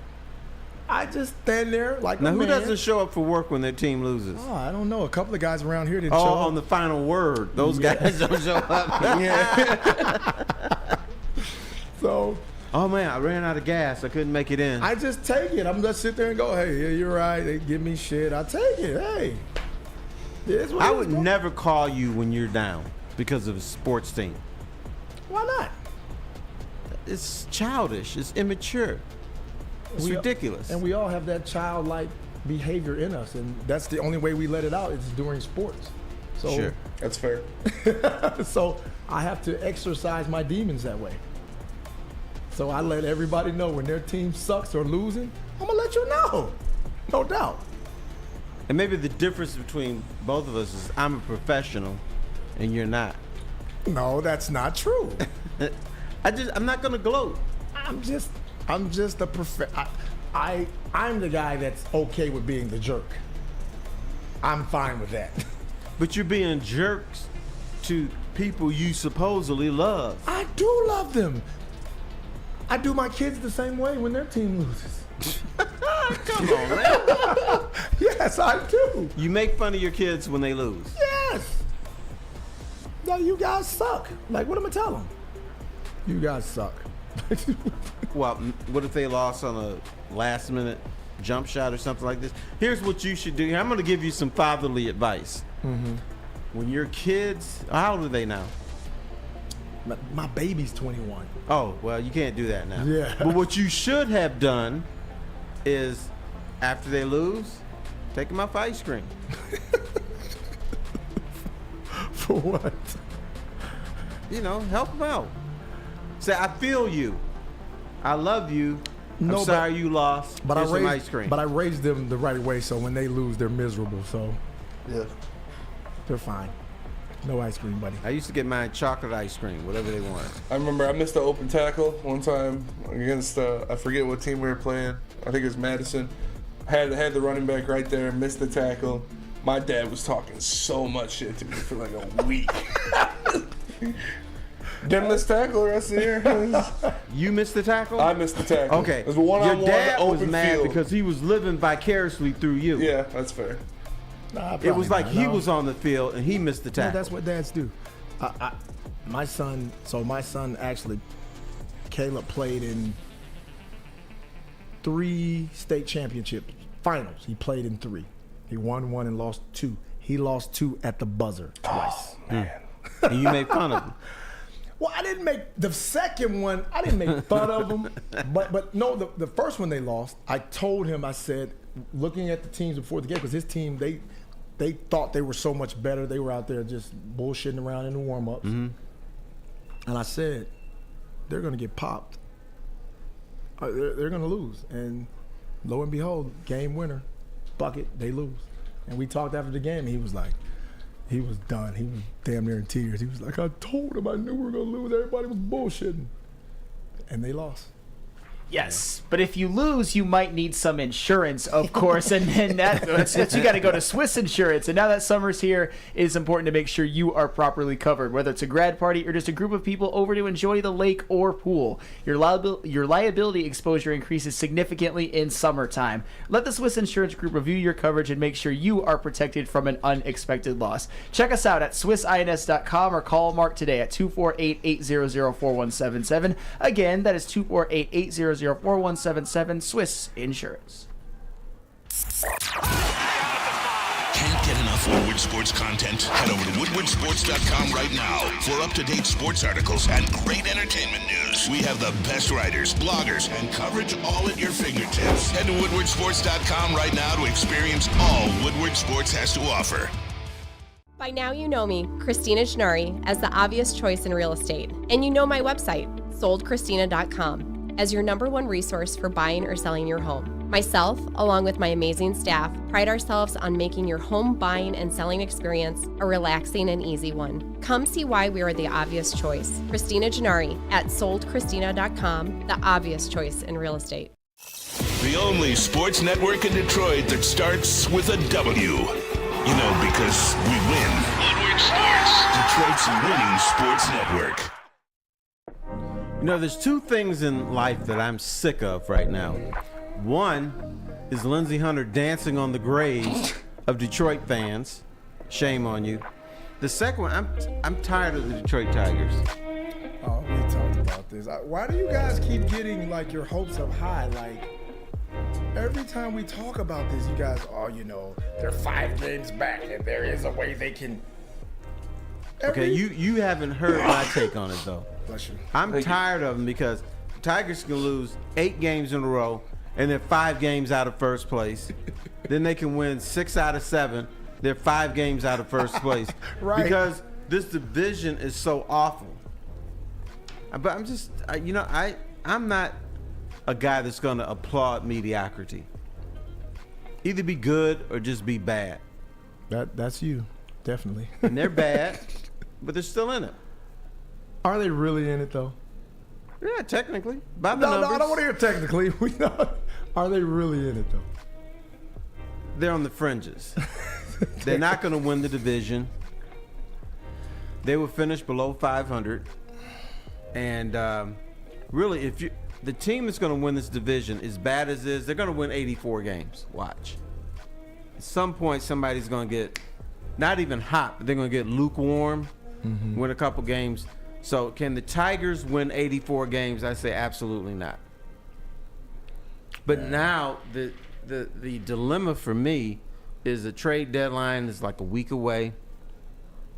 And you always get should they buy or should they sell? Well, if those are the two choices, they should definitely sell. But I got a third option. What's the third option? This should be I good. like Rodriguez, the pitcher, Lorenzen, the pitcher. I like their pitching staff. And the division is so awful. I'm saying, why don't you just hold pat, keep your pitching, because you're not going to, they have a history of getting prospects who we're excited about and they don't do anything. So I'm kind of wondering, should the Tigers stand pat? And I'm going to challenge Chris Ilitch to do something.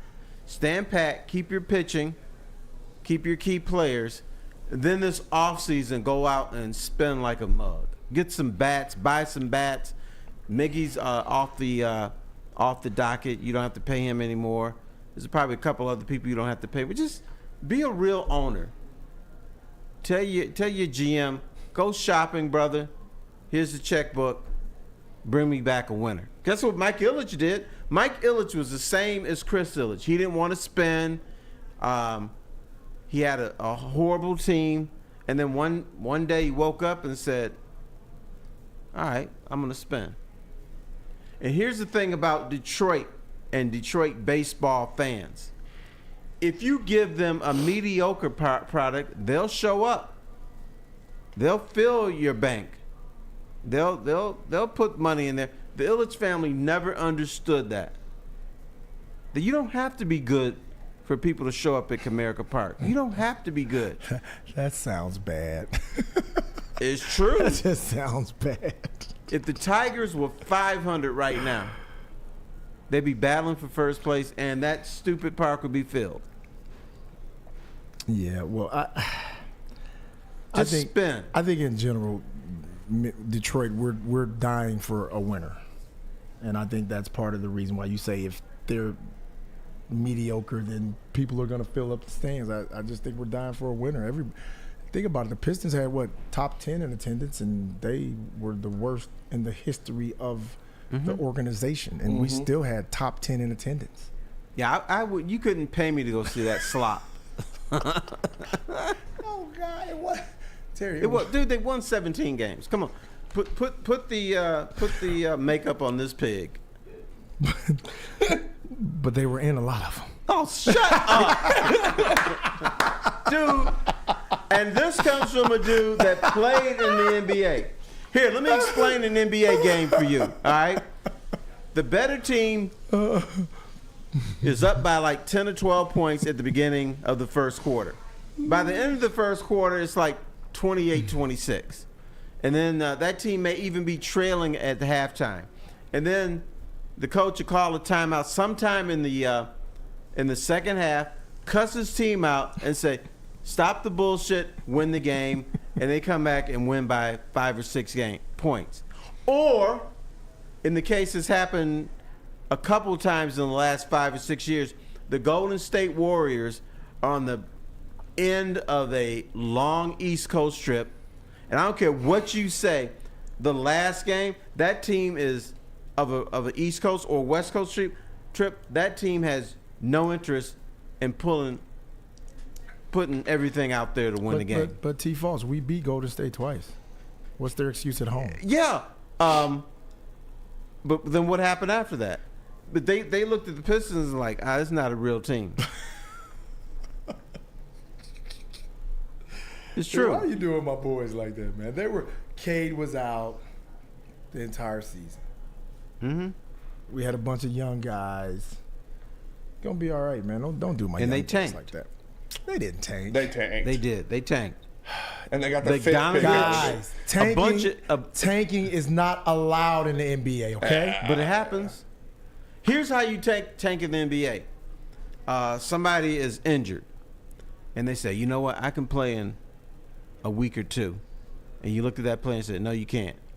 We're going to sit you for a month or maybe even 2 months. That's how the Pistons tank. Like Donovich could have played. Stewart could have played. No, there's a bunch of dudes that could have played. Huh? Stewie's ankle was messed up. He could have played. And they're also tanking by having Corey Joseph out there with 2 minutes to go in the game. And they're tanking by playing Killian Hayes. I'm not going to support this foolishness. That's right. I'm not supporting that. Notice how you tank. Killian, go get him, bro. Yeah. Go get him, man. Go kill him. Bro, no, Killian, look. I know he's a good passer. I've heard it all. No. I'm not even going there. He tries hard. I've heard all this crap. You guys are giving him crap because he was a high pick. Yes. Yeah, because when you're a high pick, you're supposed to perform. That's not his fault, T. He didn't pick himself. We're not blaming him. You are, because you're killing the kid. You're like, he tries hard. Oh, he can make a pass. That's ridiculous. So you telling me Killian's not an NBA player? Yeah, he's an NBA player. Okay. NBA scrub. I mean, he could go into West Bloomfield High School and dominate. All right, he can do that. Yeah. Right? T, I'm not putting up with this blasphemy. He'd be the best player at LA Fitness. Stop. You guys are cruel. You know what? He could go to the G League and have a very good career. Oh, my God. He could. The kid's an NBA player, bro. I said that. He's going to go, and wherever, if they trade him, he's going to go and be a really good backup for years. Is that why you use Flannel? Why are you laughing? Is that why you use the number 7 pick to get a guy that you can trade 5 years down the road for a second-round pick? Is that what you do? Look, I'm not saying I agree with how high he was drafted, but the fact that we got him now, you got to try to make he's a good backup. Kevin O'Connell said he was going to be the next James Harden. Who? Kevin O'Connell. He's an NBA insider. You know why he said that? Because Killian's is going to grow a beard. That's the only reason. His comp for Killian in the draft was James Harden. Does he still have a job? He does. Oh, wait a minute. I thought Killian was good. Dude, he's James Harden. He's not James Harden. Right, come on, bro. Are you kidding me? Gee, you can't make fun of Killian. He's an NBA player. He's good. He is. He's a solid. But he's not James Harden. Come on, man. Who? I don't know, but he's serviceable. He's a serviceable backup. Okay. Who's had a better career, you or Killian Hayes? Man, stop it! Stop it, Let me dude. tell you guys about Planet Fitness. You'll even get a job there after you get traded. Planet Fitness, the home of the judgment-free zone where you can work out in a non-intimidating, judgment-free atmosphere. The gym that has always been known for being clean is now cleaner than ever. You can get a full body workout in just 30 minutes at a 30-minute circuit. And all memberships include fitness training. You get all that for just $10 a month, or you can upgrade to the Black Card for $24.99 and get the use of all the amenities. And of course, high school students can work out for free all summer long thanks to High School Summer Pass. For more information or to join, go to planetfitness.com or any of your local clubs. It's Planet Fitness, where your fitness is essential. Love Woodward Sports? Love wearing clothes? Then you should be wearing Woodward Sports clothes. Check out our full line of merch at woodwardsports.com. Just click on Shop. We have all your favorite designs, like Dan Campbell kneecaps, Woodward Golf, and of course, our own logoed out merchandise. Men, women, infants, kids, all love Woodward Sports. Impress your friends. Impress your boss. Impress your dog. Buy Woodward Sports merch today.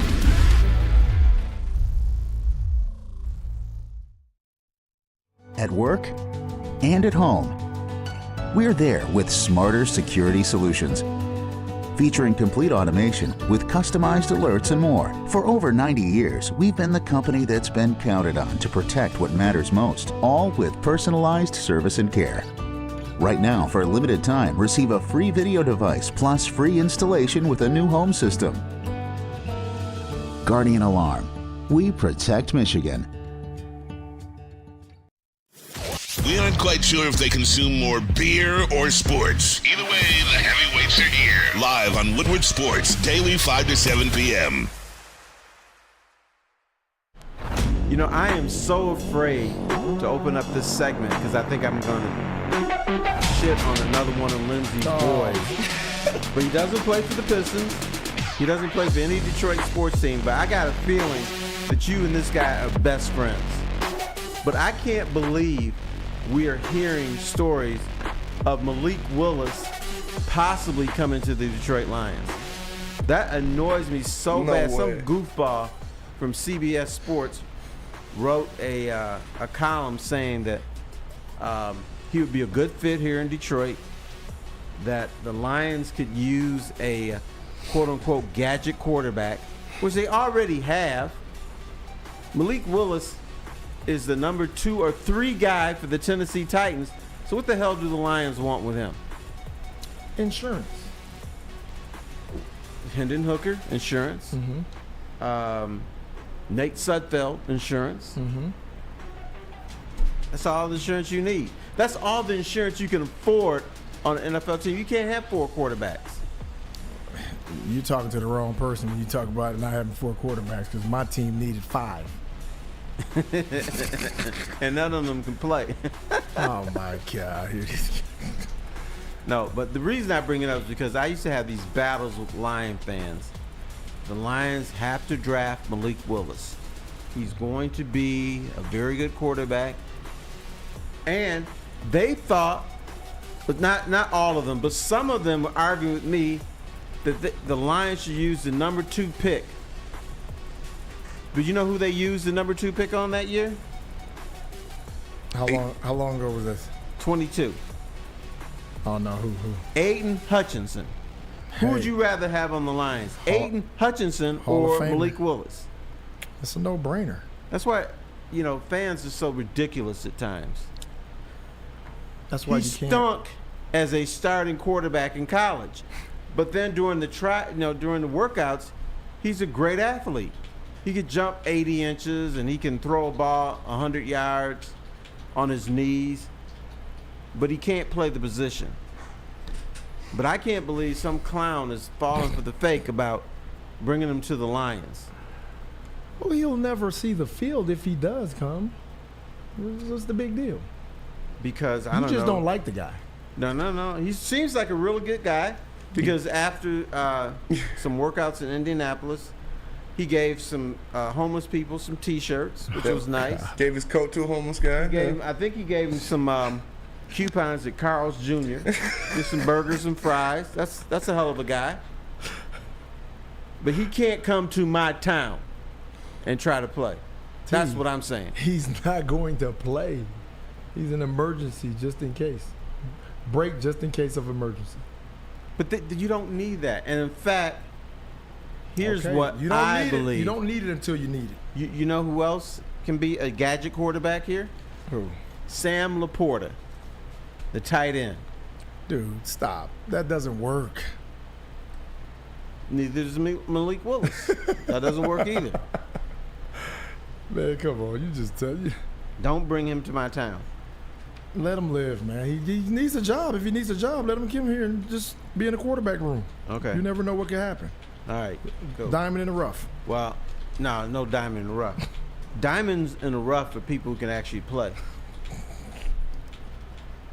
Now, oh my gosh. I want you to get your roster out, put it in your head.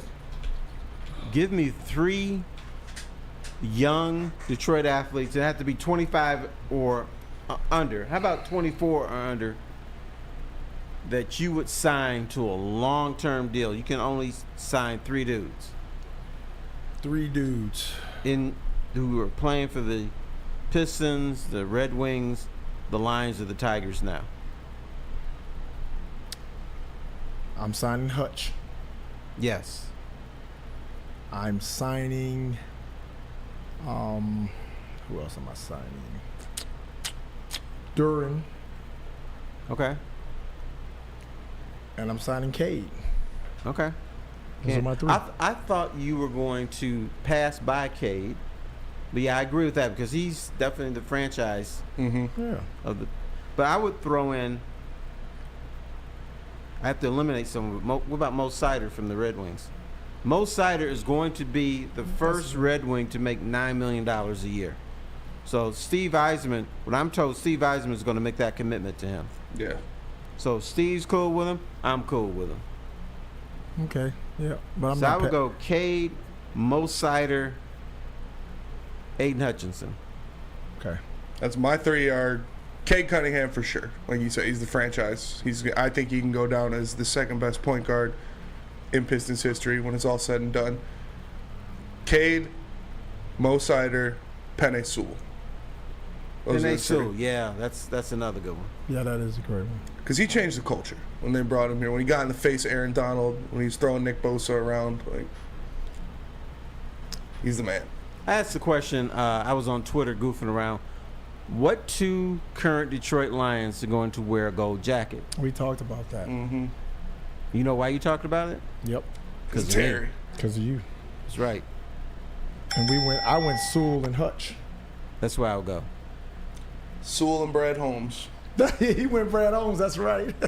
Sewell and Brad Holmes. No, but if the Lions go to the Super Bowl, either Brad Holmes or Dan Campbell will be inducted into the Hall of Fame. Mm-hmm. Because the Hall of Fame is going to say, wait a minute. They both. They won with the Lions? They both will be. Gold jackets. They both will be. This guy has to be trolling. He talking about Sewell and Goff. Man, get the hell out of here, Jay Graham. I'm telling you. Goff, the guy that some people are still trying to run out of town. I'm telling you, man, I've never seen the type of devotion or love to a single player, like, other than, okay, ones that deserve it, like Isaiah Thomas or Steve Yzerman or Miguel Cabrera and stuff like that. Yeah, I can see, but like with Goff, the way some people just love him so much, like he is the greatest quarterback to ever play the game. It blows my mind. You can't make the Hall of Fame when you're a solid quarterback. You have to be exceptional. No, you don't. What quarterbacks who are solid or just good have made it into the Hall of Fame? Joe Namath. Joe Namath Great won a answer. Super Bowl. Great answer. And plus, that was way back in the day when every quarterback sucked. But you didn't say compared it. to You today. just said you couldn't be. He was very. He normal. won a He was Super very Bowl. average. He guaranteed the victory. He was average though, at best. You want to see? But you have to look at the context of the But that's time. not. But that's not what the Hall of Fame is supposed to be about. And But if he was great back then. You know who else was mediocre? there were guys better back then. Johnny Unitas. Oh, Johnny, what? Trigger warning. They're not the same. They're not the to what same. you see today, Johnny Unitas was a lead foot. He didn't have a strong arm. But when you look at the comparisons to the quarterbacks back then, Hall of Fame, a great quarterback. You put him in today's game, Johnny Unitas is Malik Willis. Without the athleticism, you couldn't make it. No, that's look. I mean, my thing is more comparing Johnny Unitas with Joe Namath. I agree with you 1,000%, Lindsey. He couldn't even throw more touchdowns and interceptions. Like, I think he did it twice in his entire career. At least Johnny Unitas put up monster numbers for that time and limited his turnovers. Joe Namath, if it wasn't for that Super Bowl, he'd be thought of as just a guy. That's true. I would even argue Eli Manning is better than Joe Namath. He was. Yes. But 100%. in comparison to the era in which he played, Joe Namath was very good. I guess. Only thing I ever knew about him. I tell you, let's make a comparison. Him was the Mink Colts, and he guaranteed the Super Bowl. That's all I knew. That sounds like Hall of Fame to me. Who's the greatest? Who's the greatest left tackle in Lions history? Lomas, yeah, probably. It should have been Lomas, but it's Lou Kriegmeyer, 180 pounds. Because of the era that he played in. He's recognized as the greatest left tackle in Detroit Lions history. Well, then, if you're going on that, then Johnny Unitas is great too in his era, right? That's what I said. Yeah, but you said he sucked. But so is Jack you Youngblood. Compare him to what Who? we're seeing. I tell you what, let's have a competition of Johnny Unitas in his prime against Joe Burrow. Who's going to be the starting quarterback for that team? I don't know. I haven't seen Johnny it's going Unitas to be enough Joe to know. Burrow. I saw Johnny Yeah, Unitas Joe Burrow play. is a different animal, though. This dude is like gonna be MVP one day. Okay. How about Johnny Unitas, Matthew Stafford? Dude, Matthew Stafford was the #1 pick out of Georgia. He had a rifle for an arm. That's a different animal too. But when you talk to Lion fans, he shouldn't be in the Hall of Fame. That's why I made this poll to try to trap Lions fans, to try to trap the chat, and they saw through it. No. I got one for Spinmo. You got to shut up, Spinmo. We're having a quarterback competition. Yes. And today. Okay. Johnny Unitas against Jared Goff. Jared Goff. Jared Goff would beat Johnny Unitas. You pick Jared Goff? Probably, yeah. And Jared Goff is top 12 quarterback. He's not even considered elite. He's not elite. Not a chance. So it's my point is the quarterbacks have changed. They're different now. They're great. The ones back then were great in their era, but they weren't really good. They'd hand the ball off, throw the ball 5 yards, and you get some speedy brother who would break it for 80 yards. Terry, would you take Johnny Unitas or Brock Purdy? Oh. It's so disrespectful. Why? So disrespectful. Let me tell you guys about SMA. SMA, or the sports marketing agency, helps spread awareness about mental health and substance abuse. Their new podcast, This is the S Word, helps fight the stigma about seeking help. So if you or someone you know is struggling, head to thesportsma.com and get the help you deserve. We don't like to brag that we are the toughest sports network in Detroit, but we do have a guy named Darren McCarty on our side. Woodward Sports.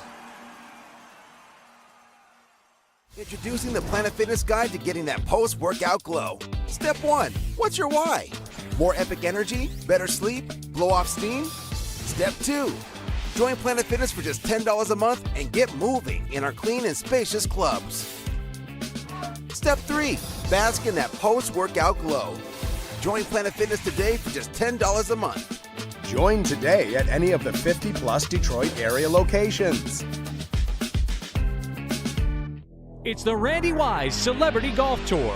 You're a good coach, Tim. Oh, great shot.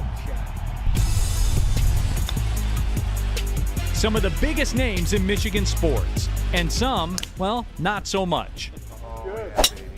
Oh, yeah, baby. Oh, yeah, baby. Oh, shit. Go in. Watch episodes at woodwardsports.com. Think you can play some golf? How about beating a professional athlete? It's the Woodward Sports Thursday Night Golf League, live at 5 Iron Golf for 12 consecutive weeks, featuring famous courses from around the world, played in the state-of-the-art TrackMan simulators, in 5 Iron Golf's new 25,000 square foot facility in downtown Detroit. Can you beat Darren McCarty on hole 12 at Augusta National? What about outperforming Braylon Edwards on hole 8 at Pebble Beach? Do you have what it takes? If so, register for your chance to win a free foursome today. Just follow us on Twitter and IG before August 1st and direct message the word golf to 5 Iron Golf. You know who's the asshole of the day? Spin Mode. Because he's trying to break you and me apart. He asked that question. Who would win a competition between Johnny Unitas and Brock Purdy? That was an effort to make sure that me and you never become boys.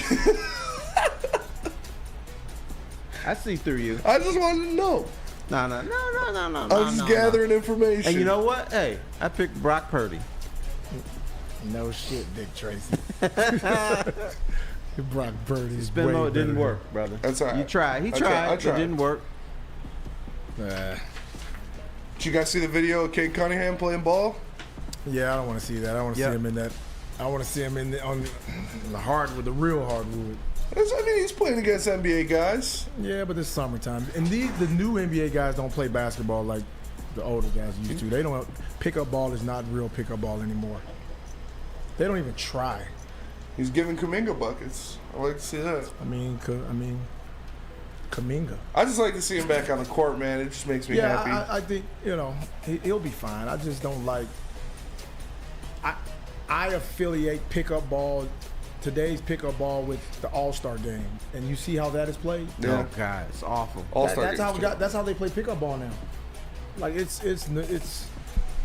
bad.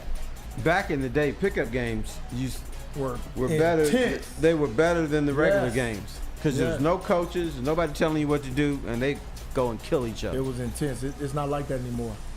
Guys now are trying not to, I don't want to play too hard. Well, that's ridiculous. I don't like it. That's the All-Star game, though. No, it is All-Star game. I'm trying the worst crap I'm trying ever, to think. man. What All-Star game is the worst? Pro Bowl or the NBA? Pro Bowl. Flip a coin. They got rid of the Pro Bowl because it sucks so bad. They do flag football now. That's how bad it was. They got rid of it. The NBA All-Star game is next. You know what? Here's what the NBA All-Star game. It's a smile fest. Somebody dunk on somebody. They don't even dunk on them. They watch them dunk, and then they go back smiling. It's people giggling, having a good time. They're not playing any defense. And then the announcers are so stupid, somebody will jam and hang on the rim. There's nobody within 10 feet of them. And they say, oh, what a hell of a play. Did you see that? Oh! And I'm like, okay, dudes, don't yell. I can't watch it. I watched the three-point shootout. I watched that. I don't even watch the slam dunk contest anymore unless it's somebody that, like a Zach LaVine or one of those guys, are going to be in it. It's dying, man. It's dying. It's dead to me. And I used to love the NBA All-Star. The only All-Star game I like is baseball because they're playing. Now, when they start throwing 50-mile-an-hour fastballs, I'm out. Yeah. I'm done. It's like our sports is just becoming watered down. Like, people don't really. The All-Star games used to be. They used to play because they want, like, the West wanted to beat the East. Mm-hmm. Like, it was competitive. Like, it meant something. It's like now. I don't know what to attribute to it. Just like they're just a bunch of guys out there. But you know what? Nobody wants to get injured, risk injury, unless you're getting paid. They are getting paid. That's chump change to them. Yeah, but they're still getting paid. I just think you risk getting hurt when you don't play hard. that's the time you get hurt. Like, you know, I don't know. That's true, but I mean, you got agents in your ear, you got owners in your ear. Hey, don't get hurt. It's the only thing they care about. And then the fans. All right, can I say how dumb fans are? You still watch that crap. Like the I don't know why they got rid of the Pro Bowl. They got rid of it because it sucked, but their ratings were off the chain. Because sports fans are a little bit dumb, and they need their sports so bad they're going to allow these corporations to have the Super Bowl, World Series, national championship game in football, and basketball to be pay-per-view. That sucks. They are. You can say, we can see the Super Bowl. It's going to cost you $50. It's going to be like in the old days with boxing. If you wanted to see Hearns and Hagler, cost you $40. Hey, Chuck Brewer says, Lindsey, speaking of, has game maintenance in today's NBA actually led to more injuries? Great question, because that's something we talk about all the time. I talk about all the time. For these guys to have all the technology and all these different types of therapists, they have sleep therapists, they have rest therapists, massage therapists, everything you could want as an athlete, they have it, but yet and still they never really play. Nobody plays full seasons anymore. Game management to me is ridiculous. Now I'm gonna turn into old crusty guy. When I covered the league, you know what game management was? You didn't practice the day before the game. Right. And usually that was if you were 34, 35 years old, they sit your ass down. Right. And so you better be ready Tuesday night against Milwaukee. Right. That's the game management to me. Yeah, but these guys, man, they and I'm gonna say this because I know who started this damn what do they call it? Whatever they call this shit. Management. Load Game management. Load management. Load management, right. San Antonio Spurs. They started this bullshit. And if Pop does something, it's got to be right. Exactly. Nobody will challenge this man. Exactly. Pop was holding guys out, sitting guys down, flying guys back to San Antonio to rest. Yep. Oh, it was all cool then. Now, if somebody else did it, they would have gotten fined. But Popovich, hey, this is our guy. He can do whatever he wants. That's who started this whole thing, and now Kawhi has totally embraced it. Of course. Kawhi, I don't think Kawhi's played 40 games since he left San Antonio. I would very seriously doubt he's played 40 games in an entire season, not including playoffs. I'm looking it up, actually. Now, I understand it is a bear to go through an NBA season. But that's the whole beauty of winning a championship. You can't get your ass out of bed 82 times a year and play 30 minutes of basketball. You can't do that. That's my point. Like, I think it makes winning a championship so gratifying when you go through the grind of the season and you go through all those games and you make it and you get to the finals and you grind it out. Dude, there's just like a gratification about that. Like, if I could play, you know what would kill me?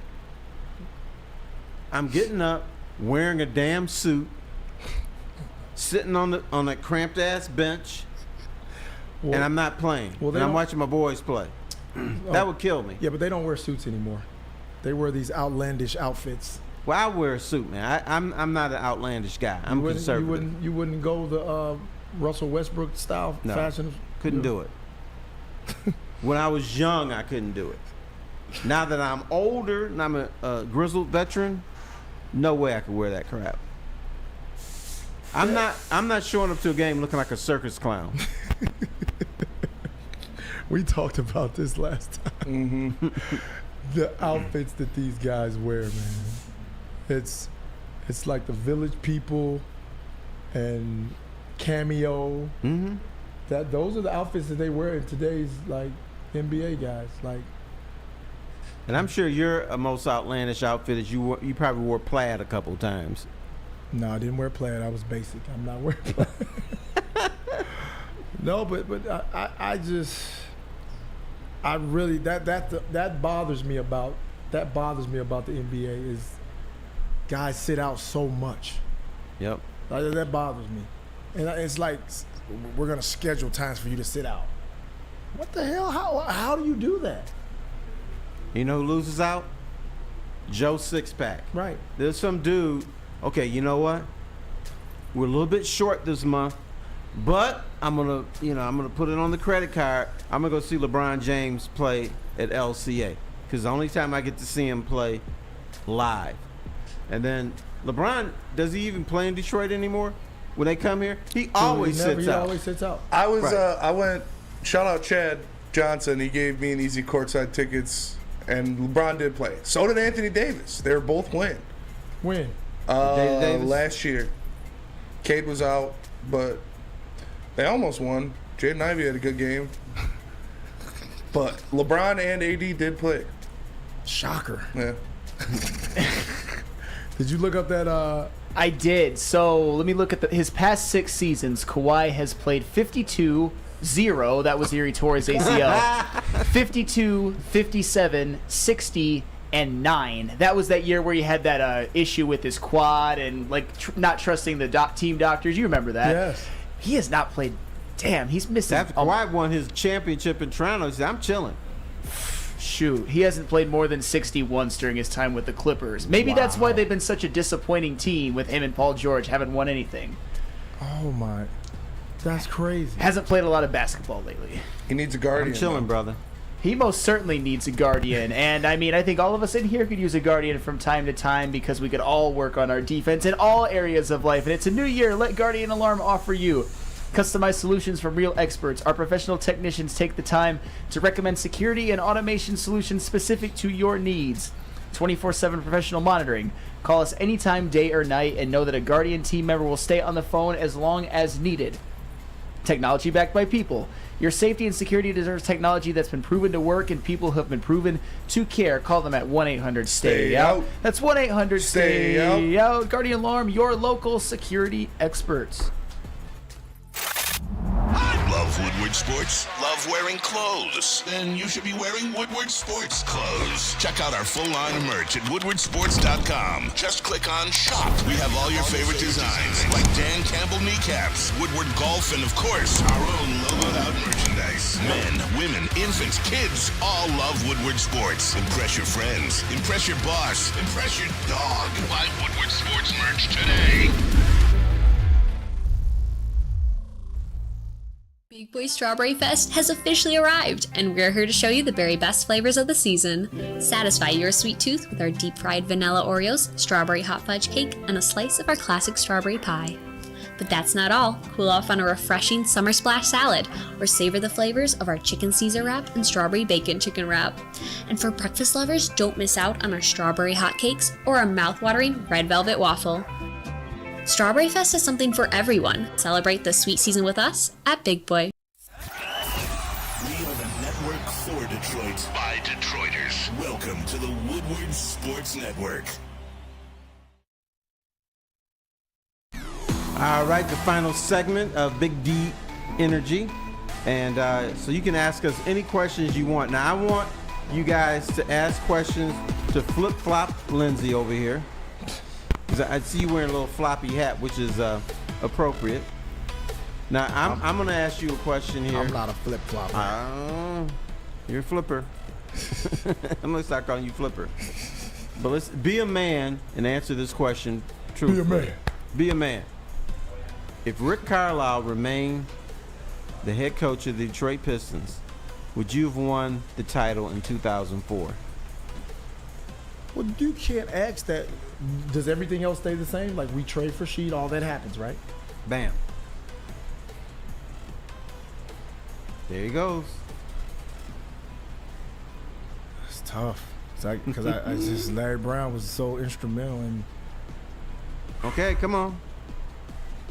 Come on, let me get it out of you. Because I'm a Larry Brown fan, I'm gonna say we don't. Ooh. Okay. How about that? Put Took that you in long your pipe and enough. smoke it. Yeah, it took you an hour to answer the question. So. Take that for that. Even though I think Rick Carlisle is a very good coach. He is a very good coach. I wonder if the big transformation that was very important for your team is that Chauncey Billups played the right way. I'm telling you, that wouldn't have been the problem. The problem would have been him him coexisting with Sheed. Right. That would have been, because if she don't buy in, we don't win. So why do you think they would conflict? Because of the way Sheed's personality, and he's abrasive, to say the least. and Rick, Rick is the same way. He's abrasive. So if some shit jumps off and they disagree, it's not going to end pretty. Yeah, I heard Rick Carlisle even got into arguments on the elevator, man. I've heard that too. And I've heard he's participated in a couple of shoving matches in the hallways. Mm-hmm. Any other questions over there? Ask questions that Lindsey will actually answer. I answered your question. It took you an hour. No, Okay, here's one. Joseph Campbell says, Lindsey, who was the toughest coach you played for in your career? Or coach you liked the least? I can answer that one. Let's see if Lindsey has. Doug Collins. Yeah, he's the toughest coach I played for by far. Because he was nuts. Was that the one you liked the least? Or you will not answer that question? No, I didn't really care. I mean, it didn't bother me one or the other because I ignore coaches most of the time. Like, I didn't really give a damn what most of them said. So if you were an asshole, I really didn't listen to you. How'd you like it when Doug Collins rubbed your head? He didn't rub my head, bro. I didn't let him do that. I'm not an animal, a dog. I told him, and he used to get pissed at me all the time. But I was trying to help. He thought I was just being a jerk. I said, Doug, do not rub brothers on the top of their head. They don't like that. Oh, Terry, that's bullshit. My players don't mind. They like it when I rub their heads. I said, no, they don't. Oh, God. And then, shortly after I said that to him, that was when Terry Mills squared up on him. Yep, he's about to have a fight in practice, buddy. Probably wasn't about rubbing his head. I'm sure it was something else. Yeah, it was about, he was yelling at T. Okay, here's another one. Come on, get a better question. This Bitcon 51. Lindsey, who was harder to guard? Who was harder to play against? Kidd or Iverson? Iverson. Come on. Duh. Come on now. Do I answer that? Come on, man. You didn't really have to guard Jason Kidd. Yeah. He was more Guard about everybody else around. making it seem better. He didn't have all those moves. Yeah, and but he couldn't shoot. No, but for some reason he had Chauncey's number. That was the only guard that gave Chauncey fits. Was J. Kidd. That was it. But if you're guarding Iverson, don't you have to be like alert every second of the game? Every fucking minute. Dude never stopped moving, never. He's the only guy that I never looked at. I never thought he was gonna pass.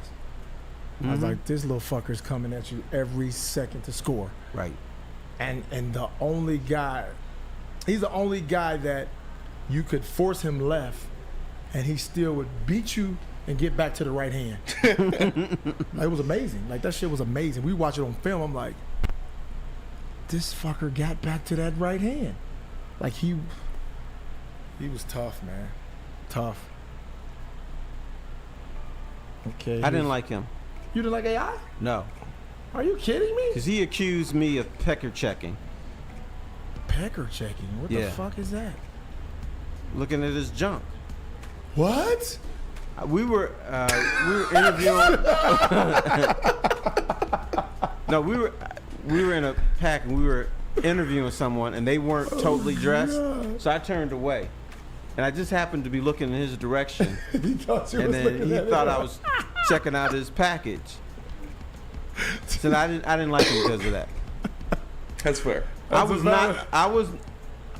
the one thing, you know, I can't say my career was perfect, but the one thing I can say, I was never a pecker checker. Oh, not T. Foster. Hey, we're done. Oh man, let's get out of here because no more pecker checking. Wrap us up. Well, that'll do it for us today on Big D Energy. Appreciate all you guys. Make sure you have a good weekend. Stay safe. Have fun. And we'll see you on Monday. No pecker checking. No pecker checking.